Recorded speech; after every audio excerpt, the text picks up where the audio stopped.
الحمدللہ ہدانا لہذا لولا ان ہدانا اللہ والعاقبۃ للمتقین والصلاة والسلام علی سید المرسلین بسم اللہ الرحمن الرحیم۔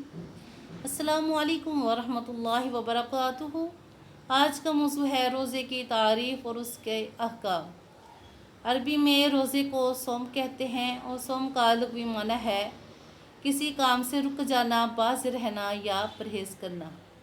اسلامی شریعت کی اصطلاح میں اللہ تعالیٰ کی رضا اور خوشنودی کے لیے صبح صادق سے لے کر غروب آفتاب تک قاصداً کھانے پینے اور عمل زوجیہ سے اپنے آپ کو روکے رکھنے کا نام روزہ ہے۔ روزہ بھی مثل نماز کے فرض عین ہے۔ اس کی فرضیت کا منکر کافر اور بلا عذر چھوڑنے والا سخت گناہگار اور دوزخ کا سزاور ہے۔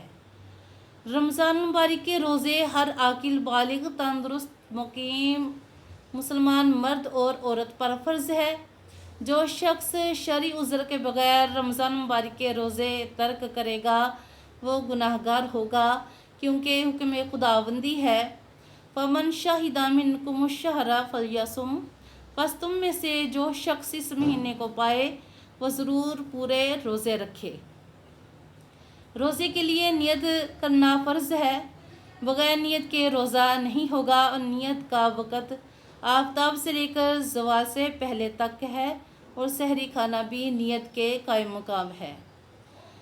رمضان مبارک کی ہر روزے کے لیے الگ الگ نیت کرنا ضروری ہے، صرف ایک دن نیت کرنا کافی نہیں۔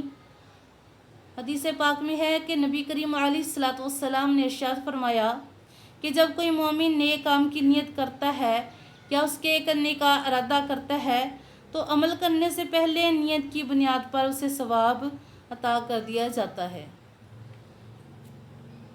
مسلمانوں پر پہلے عاشوراء 10 محرم کا روزہ فرض تھا، پھر اس کی بجائے ہر مہینے قمری مہینے کے 3 یوم یعنی کہ 13، 14، 15 تاریخ کے روزے فرض ہوئے، اور اس کے بعد 10 شعبان 2 ہجری میں مسلمانوں پر رمضان مبارک کے روزے فرض ہوئے، جن کا حکم قرآن کریم میں نازل ہوا کہ یا ایھا الذین آمنوا کتب علیکم الصیام کما کتب علی الذین من قبلکم لعلکم تتقون، اے ایمان والو تم پر روزے فرض کر دیے گئے ہیں جس طرح تم سے اگلوں پر روزے فرض تھے تاکہ تم پرہیزگار بن جاؤ۔ یوں سال میں 1 ماہ کے روزے رکھنا اسلام کا چوتھا رکن قرار پایا اور باقی روزے نفلی رہ گئے، اور اسی مہینے کے روزوں کو اسلام کی بنیاد قرار دیا گیا ہے۔ روزہ چونکہ ایک خالصتاً باطنی عبادت ہے کہ روزے دار کا حال اللہ یا روزے دار کو معلوم ہے، اسی وجہ سے اسے محبوب و مقبول ترین عبادت کا درجہ حاصل ہے اور اسی سے قرب الہی حاصل ہوتا ہے۔